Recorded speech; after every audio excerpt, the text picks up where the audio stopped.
Hello everyone, कैसे हैं सभी डियर स्टूडेंट। उम्मीद है बहुत अच्छे से पढ़ रहे होंगे आप सभी। सो वेलकम बैक टू जीवी फाउंडेशन विद आपके और अपने एस के सर के साथ डियर स्टूडेंट। आज हम बात करेंगे चैप्टर नंबर 3 आरबीएससी के कुछ इंपॉर्टेंट क्वेश्चन यहाँ पे जो एग्जाम्स में आने लायक है डियर, जिसका नाम है मेटल्स एंड नॉन मेटल्स। उसकी बात करेंगे, लेकिन बात करने से पहले एक और इंफॉर्मेशन डियर, जब भी किसी पेपर में एग्जाम देने जाओ, सबसे बड़ा रूल्स एंड डिसिप्लिन ये ध्यान रखो, maximum seriousness and minimum talk. अगर ये प्रिंसिपल यूज किया तो कहीं पर भी मुझे नहीं लगता है कि आपको एग्जाम्स में वो एंजाइटी वगैरह नहीं होगा। क्योंकि एक स्टूडेंट मुझे फोन करके बोला कि सर पेपर सब कुछ ठीक ठाक किया, लेकिन कुछ क्वेश्चन में मैं थोड़ा सा मिस आउट रहा। तो मिस आउट क्यों रहता है डियर स्टूडेंट, कोई भी student? Because the one reason is कि कहीं ना कहीं ये सिचुएशन आती है कि you forget simple things by talking maximum. जैसे एग्जाम हॉल के बाहर डियर स्टूडेंट दोस्त मिल गए, ये क्वेश्चन बताना, ये बताना, तो ये बिल्कुल इसमें इन्वॉल्व मत हो डियर, क्योंकि उससे कहीं ना कहीं ये इंपैक्ट आता ही आता है dear student. So without wasting a time, let's start chapter number 3 metals and non metals dear. सबसे पहले बात करेंगे डियर यहाँ पे, इससे बाहर कुछ भी नहीं है। पहला क्वेश्चन आपके सामने on the screen, right the name of catalyst used in the preparation of ammonia। Ammonia के प्रिपरेशन में कौन सा कैटालाइज्ड यूज होता है, उसके बारे में ये क्वेश्चन पूछा गया है डियर। इसके बारे में बात करें तो by the reaction of the nitrogen and hydrogen. ठीक है, तो इसको क्या बोलते हो, एक बात याद रखना, आपके दिल में बसा लेना और दिमाग में बसा लेना, और हो सके तो आत्मा में भी बसा लेना डियर। ठीक है, क्योंकि इसको हैबर प्रोसेस कहते हैं। क्या कहते हैं? Haber process. हैबर प्रोसेस में क्या होता है, मैन्युफैक्चरिंग की जाती है अमोनिया की डियर स्टूडेंट, जिसमें नाइट्रोजन रिएक्शन करता है हाइड्रोजन के साथ और बनाता है dear student 2 moles of ammonia. क्या बनाता है?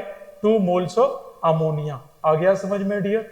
चलिए ठीक है, स्क्रीनशॉट, आगे बढ़ते हैं। नेक्स्ट ले लिया होगा।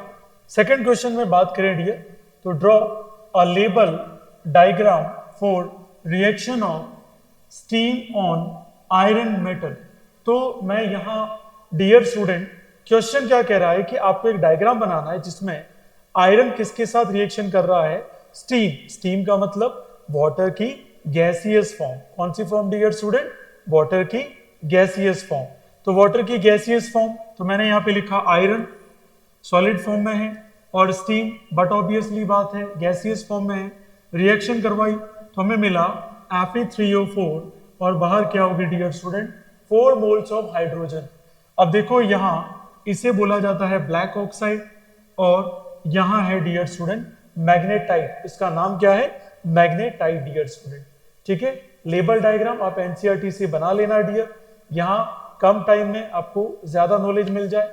और एक इंपॉर्टेंट बात, यहां क्वेश्चन जो करवा रहा हूं वो तो करना ही है, साथ में मैंने जो इंपॉर्टेंट टॉपिक्स का वीडियो जो बनाया था, फर्स्ट वीडियो साइंस के लिए या साइंस के आने वाले एग्जाम्स के लिए, उसको आपको जरूर देखना है, बाद में पछतावा नहीं हो डियर। ओके, चलिए डियर स्टूडेंट आगे बढ़ते हैं नेक्स्ट क्वेश्चन पे।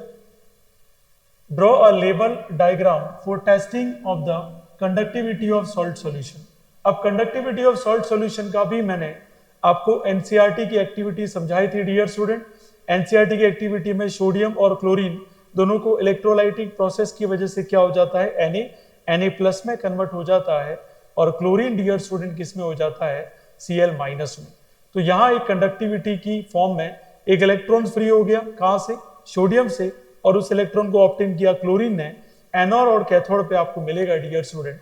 रही बात एनोड की, तो उस पर मिलेगा आपको क्लोरीन मिलेगा, क्योंकि एक पॉजिटिव रॉड है डियर। कैथोड एक नेगेटिव है, तो वहां मिलेगा आपको सोडियम Na+ मिलेगा डियर, और इसकी वजह से इलेक्ट्रिसिटी कंडक्ट होगी। So that is the representation of NaCl conduct bye electricity. तो इसकी एक्टिविटी और डायग्राम मैंने आपको क्लास में बताया भी था, और एनसीईआरटी का डायग्राम प्लीज इसको समझ के जाइए और ड्रॉ जरूर कर लेना। ठीक है, चलिए नेक्स्ट,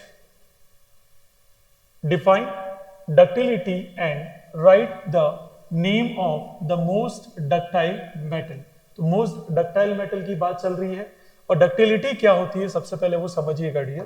तो डक्टिलिटी एक तरीके से क्या है? एबिलिटी है डियर स्टूडेंट, किसकी?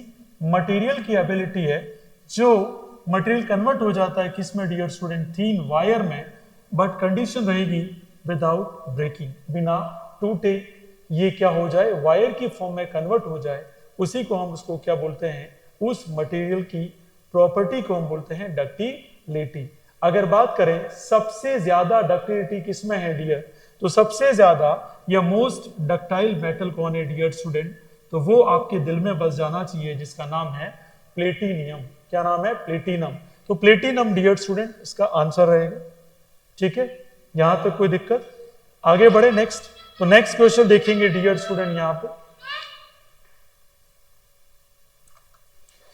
सॉरी फॉर इंटरप्शन, बीच में कॉल आ गया था। देखो आगे बात करें डियर, ठीक है, एक तो सिंपल सा क्वेश्चन था। नेक्स्ट है मैच द फॉलोइंग। तो जिप्सम का फॉर्मूला, ब्लीचिंग पाउडर का फॉर्मूला, बेकिंग सोडा का फॉर्मूला और प्लास्टर ऑफ पेरिस का। तो सभी को पता है जिप्सम का फॉर्मूला क्या होता है, ये 4th नंबर वाला आ जाएगा, CaSO4.2H2O आ जाएगा डियर स्टूडेंट। और बात करें डियर स्टूडेंट ब्लीचिंग पाउडर का फॉर्मूला, ये आ जाएगा CaOCl2 आ जाएगा। बेकिंग सोडा का फॉर्मूला फर्स्ट वाला आ जाएगा NaHCO3 sodium hydrogen carbonate. Plaster of Paris का फॉर्मूला हो जाएगा हेमीहाइड्रेटेड कैल्शियम सल्फेट डियर स्टूडेंट। ठीक है, इजी है, आ रहा है समझ में डियर। चलिए नेक्स्ट। तो नेक्स्ट यहां पे है dear student, when electricity is pass through the solution of common salt, then two gases X and Y are liberated along with sodium hydroxide NaOH. Gas X burn with pop sound या pop up sound, and gas Y is useful for disinfecting water. What will be the gas X and Y? Write their names. तो यहां सीधा question ये कहना चाहता है dear student कि एक सोडियम क्लोराइड है जिसमें हम इलेक्ट्रिसिटी पास करवाते हैं डियर स्टूडेंट। तो यहाँ एक्स और वाई जो कंपाउंड है वो कौन कौन है डियर स्टूडेंट, उसके हमें नाम बताने हैं डियर। सो देखो अगर बात करें electricity pass through the common salt then two gases, तो देखो एक्स क्या बनेगा, हाइड्रोजन होगा डियर स्टूडेंट, और वाई क्या बनेगा डियर स्टूडेंट, तो वो बन जाएगा आपका क्लोरीन बन जाएगा। अब मैंने एडिशनल क्वेश्चन यहाँ पे लिखे हैं कि अगर बोल दे ऐसा ही क्वेश्चन रिपीट हो जाए और सीधा बोल दे कि यहां इसकी इक्वेशन लिखो। इक्वेशन कैसे लिखेंगे, तो कॉमन सॉल्ट कौन है, सोडियम क्लोराइड है, क्या होगा वहां पर प्रेजेंट, क्योंकि आप सभी को पता है कि जो सॉल्ट है वो किस में डिसॉल्व होता है, वाटर में। नमक तो देखा होगा ना कि पानी में ही डिसॉल्व होता है डियर, तो वाटर में डिसॉल्व हो गया। इलेक्ट्रिसिटी पास करवाई, सबसे पहले कौन बना, सोडियम हाइड्रोक्साइड बना, क्लोरीन बाहर हो गई और हाइड्रोजन गैस बाहर हो गई डियर स्टूडेंट। तो दोनों ही एक्स और वाई, क्योंकि सीधा बोला है एक्स पॉपअप साउंड कौन देता है, हाइड्रोजन गैस। क्लोरीन भी एक गैस है डियर स्टूडेंट, यूजफुल है किसमें, डिसइंफेक्टिंग वाटर में। तो ये भी आपको ध्यान रखना है क्लोरीन का। फिर अगर बात करें कि क्लोरीन ब्लीचिंग पाउडर किससे बनाते हैं, तो क्लोरीन को हम किसके साथ रिएक्शन करवा देंगे, लाइम वाटर के साथ। किसके साथ, लाइम वाटर के साथ रिएक्शन करवा देंगे तो हमें मिल जाएगा डियर स्टूडेंट ब्लीचिंग पाउडर। तो Cl2 का रिएक्शन करवाया कैल्शियम हाइड्रोक्साइड के साथ, तो कैल्शियम ऑक्सीक्लोराइड और वाटर यहाँ पे फॉर्म हुआ डियर। ठीक है, तो मैंने एक ही क्वेश्चन में 2 एक्स्ट्रा क्वेश्चन लेके 3 क्वेश्चन यहाँ पे मैंने समझा दिए आपको। आगे बढ़े नेक्स्ट, डिफाइन न्यूट्रलाइजेशन रिएक्शन। तो मैंने आपको चैप्टर 2 जो था हमारा डियर स्टूडेंट, उसमें उस प्रीवियस वीडियो में मैंने न्यूट्रलाइजेशन रिएक्शन भी समझाया है। जब एसिड किसके साथ रिएक्शन करेगा, बेस के साथ, तो बनने वाला क्या होगा डियर स्टूडेंट, सॉल्ट होगा। ठीक है, तो इसको एक बार देख लेना आप अच्छे से जाके। नेक्स्ट क्वेश्चन है हमारा, write name of the second metal mixed with copper in brass. देखो अब ब्रास की बात करें तो ब्रास किससे बना होता है, तो ये एलॉय है किसका, कॉपर और जिंक का एलॉय है, कॉपर और जिंक का एलॉय। तो जब कॉपर और जिंक मिलते हैं डियर स्टूडेंट तो बनेगा हमारा ब्रॉन्ज। क्या बनेगा, ब्रॉन्ज। तो ध्यान रखना कॉपर इन ब्रास ऐसे लिखा हो जाए तो डेफिनेटली हम आंसर लिखेंगे ब्रॉन्ज। ठीक है, तो सेकंड मेटल मिक्स विथ, तो नेम ऑफ सेकंड मेटल, तो सेकंड मेटल कौन है डियर स्टूडेंट, यहाँ पे हमारा जिंक हो गया। कौन हो गया डियर स्टूडेंट, हमारा जिंक। तो दिल से जुड़ो जीबी फाउंडेशन से, तो डेफिनेटली आपका फ्यूचर ब्राइट भी होगा। एज वेल एज मैं ये भी कह सकता हूं डियर स्टूडेंट कि जितना ज्यादा हम आपके पीछे मेहनत करते हैं बहुत कम ही लोग हैं डियर स्टूडेंट जो इतनी मेहनत करते हैं। तो अगर आप एक बार जोड़ेंगे तो पता चलेगा कि what is the reality of your SK sir. आगे देखें dear, select and write name of the liquid non metal. तो लिक्विड नॉन मेटल, और वो भी ये बोल दिया, बहुत इजी सा क्वेश्चन है, सल्फर, ब्रोमीन और आयोडीन में कौन है? तो आप सभी को पता है डियर स्टूडेंट, ब्रोमीन एक नॉन मेटल है जो लिक्विड होता है डियर स्टूडेंट। नेक्स्ट है, metals are good conductor of electricity, draw the systematic equipment use for laboratory testing above the statement. तो बिल्कुल सिंपल है यार, आप क्या लेंगे, एक सिंपल सर्किट ले लीजिए जिसमें रेजिस्टेंस हो, एमीटर कनेक्टेड हो, बैटरी हो डियर स्टूडेंट, ठीक है, उसके साथ एक लाइट बल्ब ले लीजिए। अगर वो मेटल है तो डेफिनेटली लाइट का जो बल्ब है वो ग्लो करेगा, और अगर ये ग्लो नहीं करेगा तो यहाँ पे टेस्टिंग हो जाएगी कि ये मेटल नहीं है। आ गया समझ में डियर? एक्सेप्शन मैं बता चुका हूं। ग्रेफाइट कैसा है डियर स्टूडेंट? आपका नॉन मेटल है लेकिन कंडक्टिविटी है उसके पास। Bromine liquid at room temperature dear student. तो ऐसे कुछ एक्सेप्शन आपको ध्यान रखना है। सोडियम एक मेटल है लेकिन kept under the kerosene dear student. Phosphorus को भी केरोसिन के अंदर रखा जाता है। ये इजीली क्या होते हैं, नाइफ के साथ कट आउट हो जाते हैं dear student. We can easily cut with the help of knife. तो ये चीजें अपने को बहुत अच्छे से ध्यान रखनी है, ठीक है। Physical properties of metal and non metal में वो आता है। आ गया समझ में यहां तक? बढ़े आगे, चलिए फिर नेक्स्ट।